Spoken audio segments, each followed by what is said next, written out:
দুর্নীতি দমন কমিশনের করা মামলায় বেসিক ব্যাংকের সাবেক চেয়ারম্যান শেখ আব্দুল হাই বাচ্চু ও তার পরিবারের 4 সদস্যের বিরুদ্ধে গ্রেফতারি পরোয়ানা জারি করেছেন আদালত। অর্থ আত্মসাৎ ও কর ফাঁকির অভিযোগে দুদকের করা মামলায় বৃহস্পতিবার ঢাকা মেট্রোপলিটন সিনিয়র স্পেশাল জজ মোহাম্মদ শামস জগলুল হোসেনের আদালত চার্জশিট আমলে নিয়ে তাদের বিরুদ্ধে গ্রেফতারি পরোয়ানা জারি করেন। 2008 সালের ডিসেম্বরের শেষে অনুষ্ঠিত সংসদ নির্বাচনে জয়ী হয়ে 2009 সালের জানুয়ারিতে সরকার গঠন করে আওয়ামী লীগ।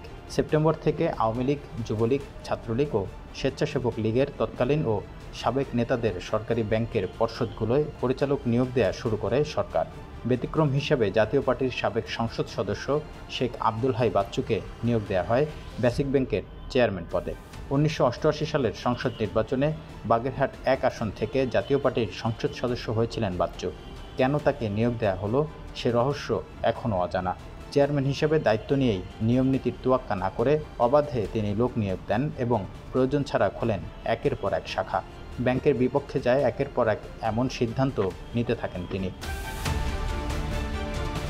সীমাহীন অনিয়ম ও দুর্নীতির মাধ্যমে বেসিক ব্যাংককে ধ্বংসের কিনারে নিয়ে যাওয়া শেখ আব্দুল হাই বাচ্চু 2014 সালের 4 জুলাই পদত্যাগপত্র জমা দেন তৎকালীন অর্থমন্ত্রী আব্দুল মুহিতের কাছে। 1989 সালে প্রতিষ্ঠিত বেসিক ব্যাংক কর্মকর্তাদের বেতন ভাতা ছিল রাষ্ট্রায়ত্ত অন্যান্য ব্যাংকগুলোর চেয়ে বেশি।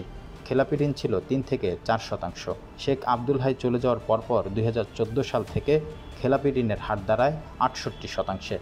2009 সালেও এ ব্যাংক নিট মুনাফা করেছিল 64 কোটি টাকা। শেখ আব্দুল হাইয়ের অপকীর্তির পর ব্যাংকটির লোকসান 4,200 কোটি টাকা ছাড়িয়ে যায়। কেলেঙ্কারির পরেও ব্যাংকটিকে বাজেট থেকে 3,300 কোটি টাকা দিয়েছিল হাসিনা সরকার, কিন্তু ব্যাংকটি তবুও আর ঘুরে দাঁড়াতে পারেননি।